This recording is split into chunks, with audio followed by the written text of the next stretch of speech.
मी तुमच्यातलीच एक, आई, बायको, सून, गृहिणी. त्या दिवशी नेहमीसारखीच भाजी फळं घ्यायला म्हणून बाहेर पडले. आपल्या रोजच्या भाजीवाल्याकडून भाज्या आणि फळं घेऊन घरी आले. त्यात एक पपई होती. संध्याकाळी ती पपई मुलाला कापून दिली आणि स्वतः सुद्धा खाल्ली. आयुष्यात खाल्लं नव्हतं एवढं गोड होतं ते फळ. चौकशी केल्यावर भाजीवाला म्हणाला, कोणीतरी 2 भाऊ आहेत, ऑर्गॅनिक शेती करतायत म्हणे. त्यांनी पिकवली ती पपई. 2 भावांची ऑर्गॅनिक शेती, अर्थातच 2 ब्रदर्स ऑर्गॅनिक फार्म्स. त्यानंतर 2 ब्रदर्सची अनेक प्रॉडक्ट्स वापरून पाहिली. त्यांची फळं, भाज्या आणि इतर उत्पादनं वापरल्यावर प्रोसेस्ड आणि ऑर्गॅनिक पदार्थांमधला फरक जाणवतो आणि अर्थात त्या सगळ्याचा मातीवर होणाऱ्या परिणामांमध्ये सुद्धा.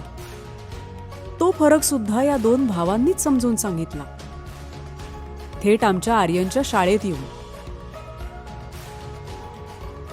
आज 2 ब्रदर्स हे ऑर्गॅनिक फार्मिंग आणि प्रॉडक्ट्समधलं एक आंतरराष्ट्रीय नाव झालंय.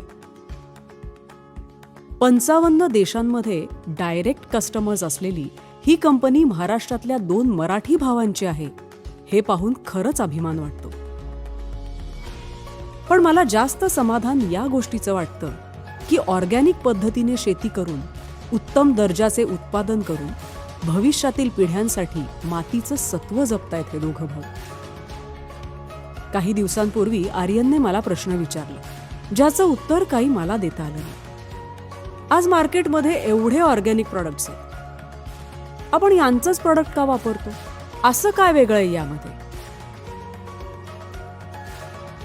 मला पण प्रश्न पडला, नेमकं काय वेगळं आहे?